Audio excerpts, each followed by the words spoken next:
My name is Pule Molebati. You're watching Bophelong on SABC News. A very warm welcome to the show. As we celebrate Women's Month, we continue to reflect on the achievement of our women from all walks of life. Today, we introduce you to a young woman who has given a whole new meaning to the word perseverance.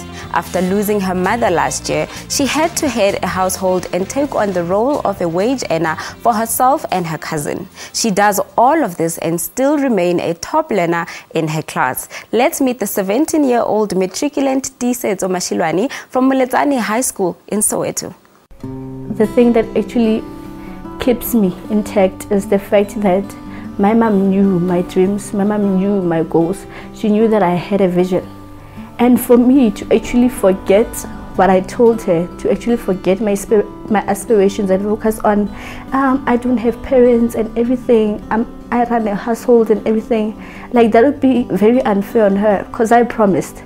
So every day of my life I woke up saying, hey, this is another day for me. It's a day for me to actually put in the hard work and actually be able to reap the fruits, because I promised my mom that I'm going to be a doctor. I promised her the heavens and the earth, and it doesn't mean that if she's no longer there, I can't do it or I'm hindered to do it. Sometimes when you're at the peak in your life, tragedy can have a way of creeping in. My mom was sick for like a year or so, and then as the days went by, she got sicker and sicker and sicker, and unfortunately.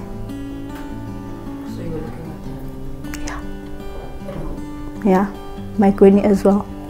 And the school, how were you managing? I think seeing her every time, every day on the bed sick and everything, that actually motivated me in some way. It motivated me in some way because I knew if I want to be a doctor, then I have to be the strongest person ever. And seeing her there sick and helpless, it actually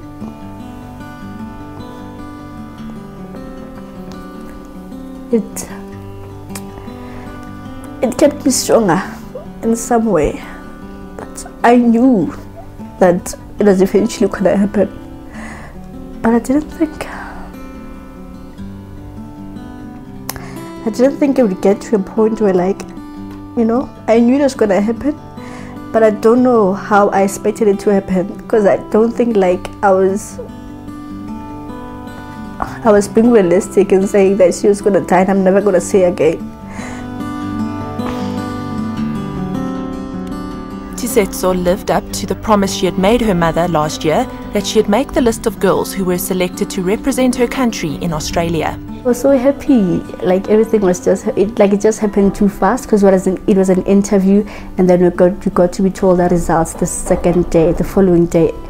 And then yeah, I was so happy. I won the Australian trip, and yeah, the Australian embassy contacted us and told us that we need to arrange and put travel documents in order.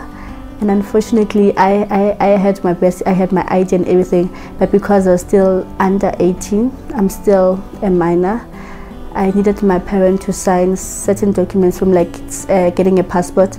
My mom had to sign certain documents for me because she was the one who had guardianship for me. So now she had to sign those documents for me, and now that she was never there, nobody else could, because she had like 100% of the rights over me. The untimely death of Tisetso's mother may have prevented her from going to the summit in Australia, but it opened the door to a world which Tisetso considered herself to be too young to be a part of. She didn't only lose a parent when her mother passed due to a short illness, but she also lost a breadwinner. Her mother was unemployed most of the time, but was sometimes able to earn an income by doing odd jobs in the community. She'd wash other people's clothing, iron them for them, and when there were contracts around, like the whole township, she'd put on a CV, and sometimes she'd be taken, and sometimes she'd be rejected. But the money that we got from the backyard rooms from my grandmother also assisted us a lot, and our child support grant as well contributed as well. Tisetso also lost her brother at a young age due to train surfing. My brother passed on in 2008 on Valentine's Day. He was like one of those young boys, train surfing and everything. And yeah, he passed on.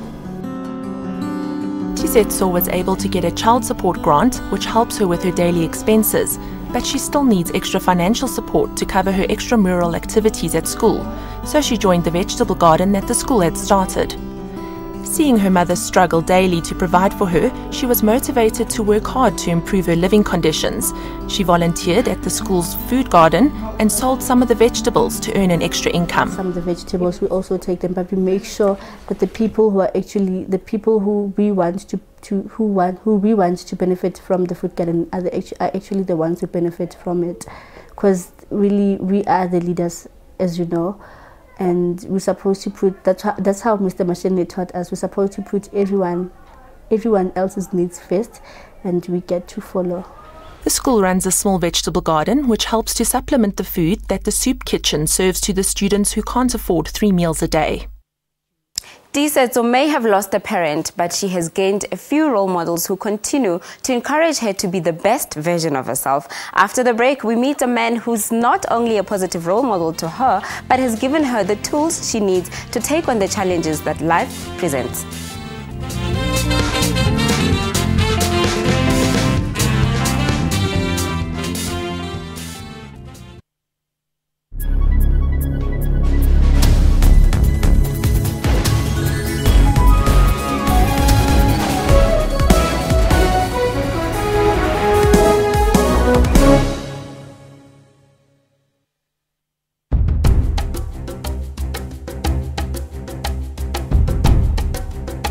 What kind of a politician are you who is so wealthy? Doesn't it disturb you that you are leading a political party which is supposed to be representing the poor, yet you are very wealthy? But surely you didn't get your wealth out of education. You have what? 90,000 cattle, ranches in Choma. You've got more than 20,000 animals in one ranch and 35,000 in other ranches. You are big. Would Zambia have been safe under your leadership? No question about it. Watch Question Time with me, Mpho Tsedu, Monday to Thursday at 5:30 p.m. on the SABC News Channel. Interjections about the deployment of soldiers in townships provoked a war of words between Diane Kolebanard of the DA and the Minister of Defence, Nosivuya Mapisa-Nqakola. I have been accused by the Minister of slaughtering people. Honorable Kola. May I assist the Minister? So I'm Honorable Kola Barnard. Thank you very much. We actually ran a campaign in the 80s that actually threw you out of the townships because you were actually maiming our people. So I would ask that I have an apology and a withdrawal. I'm not going to withdraw. No. A View from the House, weekdays, 2:30 p.m. CAT on SABC News.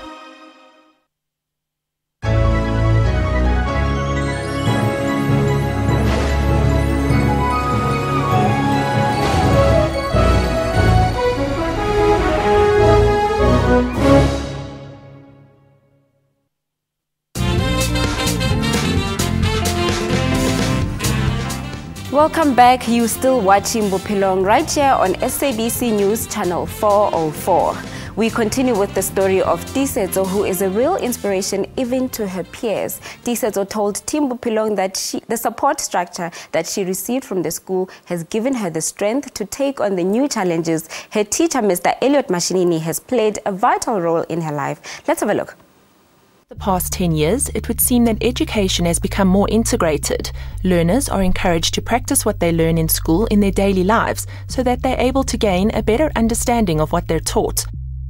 Elliot Mashinini, an educator at Moletsane Secondary School in Soweto, has taken an interest in empowering young women by getting them to think of ways to sustain themselves by making use of natural resources.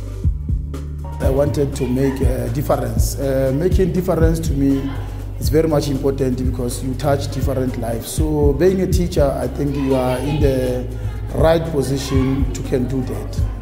His desire to expose his learners to opportunities that will benefit them even after they've completed grade 12 propelled him to do more than just teach. What is there that I can do that can add value to the lives of learners? So I've seen that many of them, they don't have networking skills, and many of them, they are lacking information. So it's when I started to network outside there, go everywhere. So my emails are everywhere. That's why when there are important things, then people will invite me. His networking skills even got him an invitation to the G12 summit. The summit aims to study, review, and promote high-level discussion of policy issues pertaining to the promotion of international financial stability. Instead of taking his fellow educators to the summit, Elliot encouraged the learners from grade 10 to write an essay motivating why they should attend the summit. He then identified the 3 best written essays, that of Tisetso Mashilwane, Klingiwe Moletsane, and Ofense Mahasha. I wrote an essay with the hope that I might be one of the girls that might be chosen, or one of the students that might be chosen. And my essay and their essays happened to be the best, and we were chosen to go to the summit. They were teaching us about leadership and how to become a leader, and entrepreneurship skills, that we should not only look at the problems of the country, but should come up with solutions to those problems. So they taught us how to be leaders and how to be a leader and how to lead. Elliot's proposition was very unique, but it was still considered, and the office of the president extended the invite to the 3 learners. Elliot also encourages the students to have vegetable gardens at home to be able to teach their families to make use of natural resources around them. We are promoting gardens. We want every kid to go and plant at home. Even those that their parents have now decided to place them in the yards, they will be able to plant if they like to come up with a food basket. For learners such as Tisetso, the garden provides more than just vegetables. It also earns them money from selling the vegetables, which they use for transport, for weekly visits to the library where they improve their reading skills. They give us novels, and then when we finish them, we talk about it, what we learned, what it talked about, and the message that it conveys, and what it says to you as an individual. So we also had grade 9 learners, so it's helping them enhance their reading skills, because we have grade 12s that aren't able to write proper English or cannot speak English properly. So yes, that book club helps them a lot. The learners have made use of the leadership skills they've learnt at the summit and are sharing it with their peers in order to take better care of their environment and to plant more trees. I have started to go green with the food garden, and we have the Go Green Council where we collect bottles, then we reduce the pollution rate, and with the plantation we're reducing the pollution rate too. And then I have whatever I learned there, I'm implementing it at school. Like there are girls that came to me that wanted to know like how I did it and how I do it. So I taught them some of those skills that I had entailed at Australia. We are going green and planting stuff. You're learning everything that you need to eat healthy, balanced food for your health. And then again, opening some businesses around my community, maybe food gardening, opening a food garden, maybe each and every house must have a food gardening. I have a garden as well in the backyard. Had it not been for that idea, or had it not been for Mr. Mashinini himself introducing me to the garden, telling me of the significance of having that garden and the skills that people can get from just a small garden, the garden has played a very huge important role. Leadership skills. I used to be very shy when I was still in grade 8 and everything. Now I can stand in front of a class. You can call me up to the assembly. I will say anything. I don't care who's watching. I am my own now. Leadership skills. I'm able to guide other people as well. Financially, they also teach about financials, because there you also selling the vegetables. You need to you're dealing with money as well. The community of Muledzani have shown that it takes a village to raise a child. The little contribution that they've made to improve the life of Tisetso has indeed gone a long way. Time now for a quick break. Stay with Bophelong.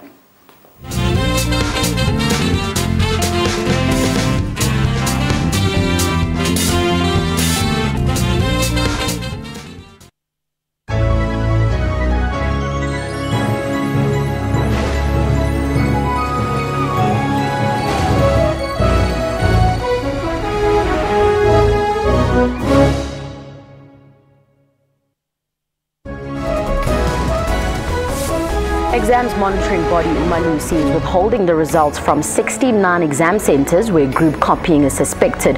39 of them are in KwaZulu-Natal. This is the first time that the rollout of CAPS has reached grade 12, and that's why the assessment is being rolled out now.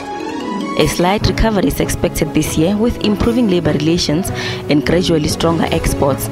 National Treasury expects the economy to grow at 2.5% this year. Electricity tariffs will rise by almost 13% this year and not the 8% initially announced. The energy regulator granted Eskom this increase to help the utility raise funds to plug a financial shortfall. Catch all news locally and internationally. Tune into SABC, your #1 news channel. News at 8 from Monday to Sunday.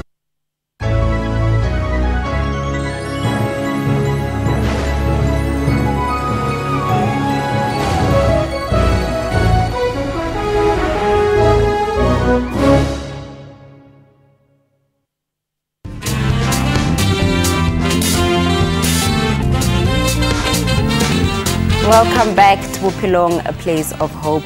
With positive attitude and her goal to be a medical practitioner, Tisetso has not shied away from being around influential people who will help her achieve her dream. She and her fellow classmates joined the President Jacob Zuma earlier this year at the State of the Nation address. But first, let's join the learners as they prepare for spring at the school garden. With winter gone, the learners at Moletsane are looking forward to spring so that they can reap the fruits of their labour. They're working hard at planting spinach, potatoes and cabbage to sell and serve at the soup kitchen. The vegetables that we get there, we take some of them to the kitchen. We have a feeding scheme at school, and then other vegetables we sell them, and others we just give to the less fortunate families. Their trip to Australia last year scored them a machine which makes planting cloth, which enables people to plant anywhere on a hard surface.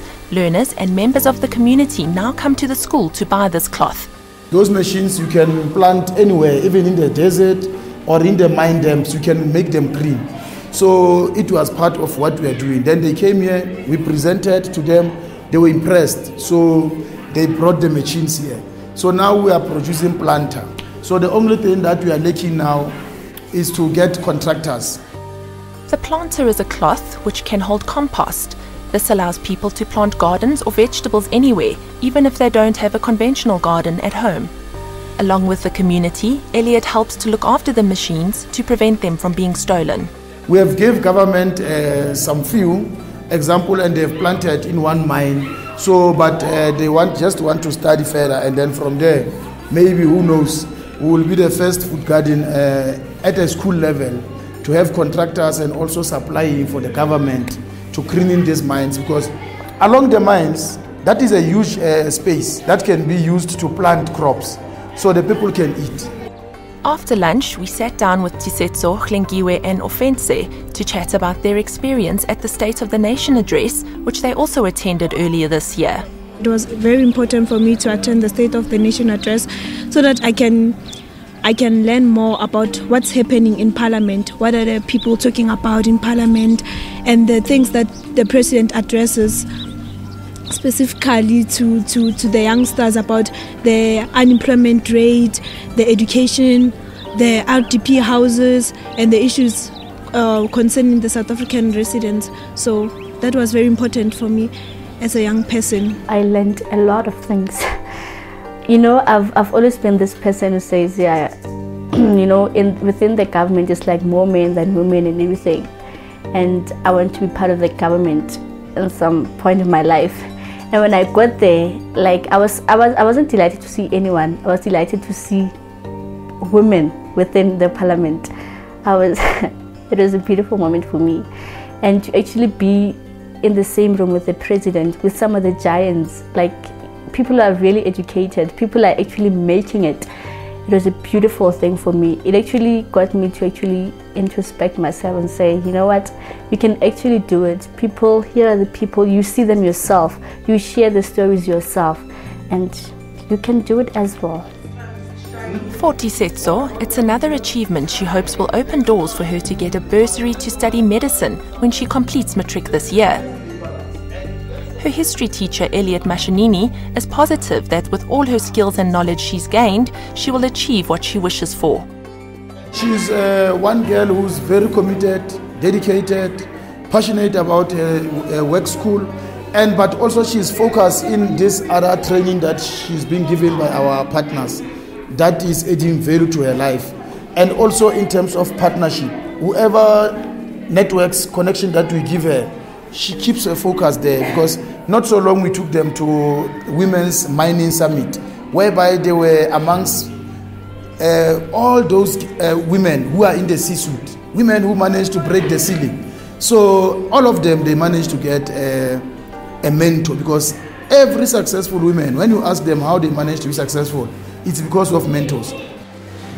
It's often said that through adversity comes triumph and strength. Tisetso witnessed her mother's health deteriorate until she passed on. That experience has made her more determined than ever to work for high grades so that she can get funding to study medicine. The thing that actually keeps me intact is the fact that my mom knew my dreams, my mom knew my goals. She knew that I had a vision. And for me to actually forget what I told her, to actually forget my aspirations and focus on, I don't have parents and everything, I run a household and everything, like that would be very unfair on her, because I promised. So every day of my life I woke up saying, hey, this is another day for me. It's a day for me to actually put in the hard work and actually be able to reap the fruits, because I promised my mom that I'm gonna be a doctor. I promised her the heavens and the earth. And it doesn't mean that if she's no longer there, I can't do it, or I'm hindered to do it. With the determination and commitment she's shown to her education, there's no doubt that this young woman will be the change she wishes to see in the world. Tisetso is one of many children who are living in child-headed households. So if you can reach out to children such as her and offer support, it will make a difference, as we have seen with today's story. With that, we conclude today's program. Thank you for watching. Until next week, it's a goodbye for now.